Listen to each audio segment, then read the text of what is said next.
And eventually, at some point, she ended up at the jail, right? She did. No further questions.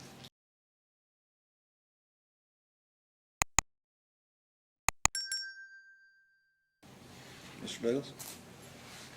Call Trooper Brigmon. Trooper, if you'll come take the stand with me, please.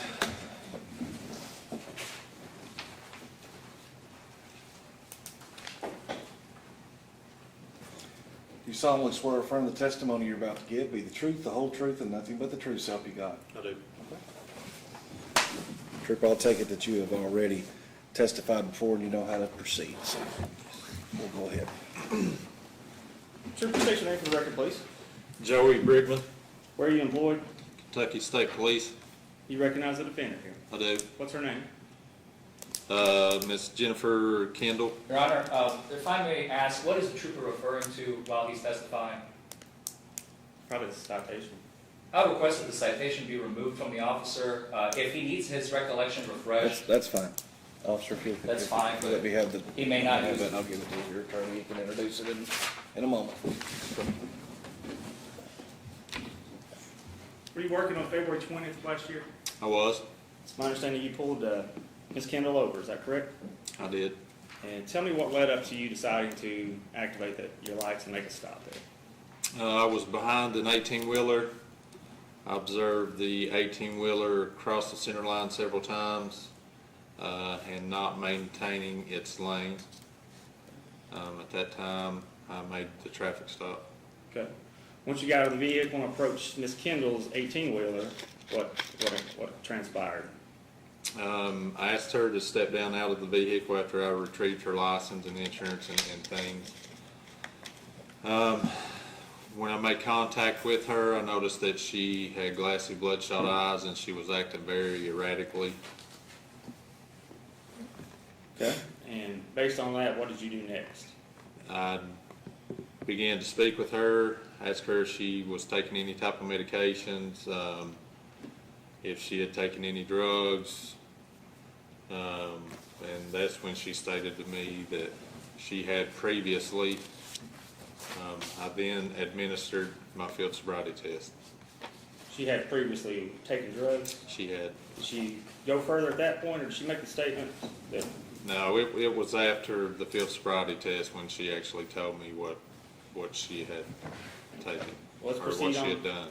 Let's proceed on to the field sobriety test. Which test did you give her? I gave her the HGM, which is horizontal gaze nystagmus, which she showed no signs of that. And I then gave her the one-leg stand, which she did not pass. She put her foot down after 4 seconds, used her arms for balance during that test. She then tried to test again and could not complete it. She put her foot down once again. What was the third test you gave her? The third test was the walk and turn. She did not pass it. She did not go heel to toe. She stepped off of the line, and then she also used her arms for balance while trying to conduct that test. So what happened after the field sobriety test? After the field sobriety test, I asked her again what she had, if she had taken anything. She stated that she had smoked and shot methamphetamine prior to driving the 18-wheeler. Okay. And at that point, you put her under arrest. I did. Okay. And what transpired after that? After that, I took her to Pineville Community Hospital. I read her implied consent, which gives her the right to refuse or the right to take the test. She was offered a blood and urine test, which at that time she refused to take the blood test, stating that she was guilty. There was no need for her to take the test. Okay. And officer, just for clarification purposes, was she wearing her seatbelt? I know you charged her with that as well. She was not. Okay. And where did the stop occur, just for jurisdictional purposes?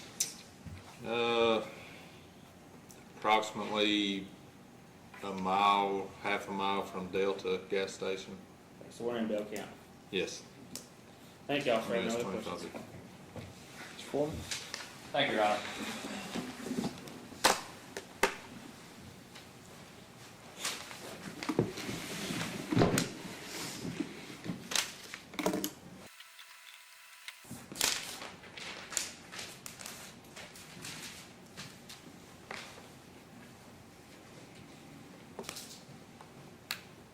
Morning, officer. Good morning, I apologize, you're a trooper, right? Trooper.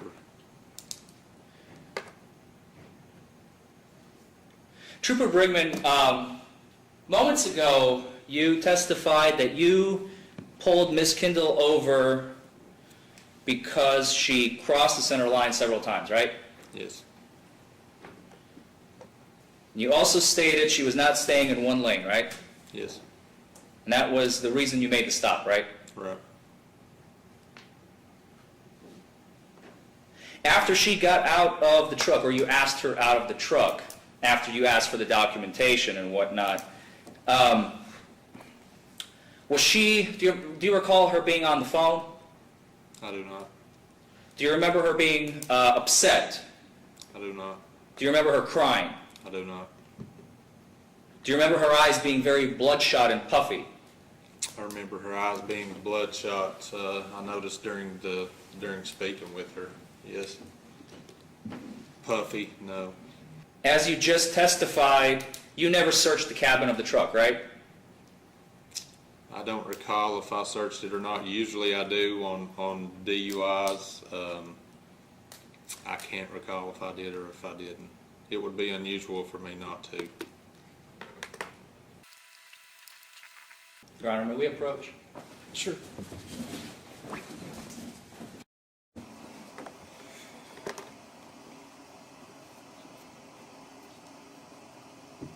There is a portion of the trooper's testimony during his direct examination that I want to ask him a question about, but in order for us, because I think almost went unnoticed, and the law permits me to do that, I would like to replay it's 5 seconds of his testimony from his direct examination back to the jury. And I can pinpoint exactly when that is. You want us to replay his testimony from what he just said? For the jury, yes.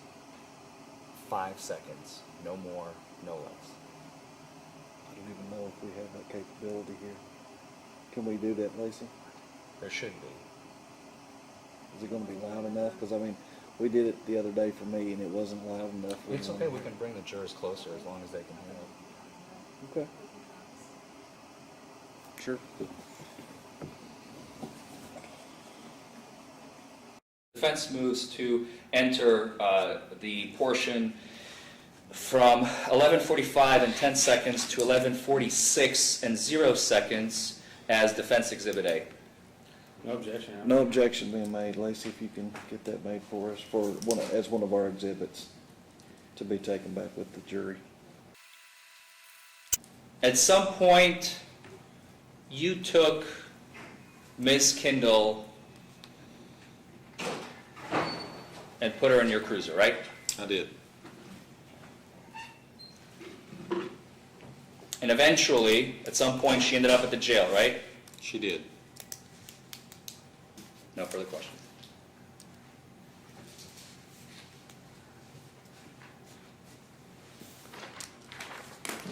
Officer, just to follow up, you gave a field sobriety test one time, right? Yes, sir. Trying to see what Mr. Forman was getting at here, but did you state at any point in your testimony you gave me earlier that you have given her field sobriety test prior to the actual ones you gave? No, sir. Is that mentioned in your citation anywhere? No, sir. I actually can look at it here. I think you already answered the question, Your Honor. What is the basis for the prosecution of giving him the citation? I think he just responded to it. Unless he's refreshing his recollection on something else. Trying to figure out what you were asking. Okay. Is No that- objection. No, No, sir. okay. I move to get that as comment one. Your Honor, I do object to that because the citation is not evidence, as we all know. It is now. He's looked at it, made reference to it. The law does not permit the citation to be entered. It's simply the officer's testimony. The piece of paper is not evidence. It's not certified by a clerk. We don't know who generated it. The officer can testify as to what's in it, what he saw, heard, smelled, whatever, but it's not evidence. It's not admissible. Mr. Douglas, you have a response? It's just pretty simple. I mean, that's fine. I think the jury's heard what they need to hear. All right. I'll draw my motion to enter it. Any other questions from this No. witness? Yeah. No recross. All right, you can step down. Will this officer or trooper to be needed for anything else today? I don't hear you, Judge. Well, Neither do I, Your Honor. I can. You got You may time? excuse anyone. Okay. Well, I always try to do that. All right, do we have any motions? Yes, Your Honor, if we may approach. Sure.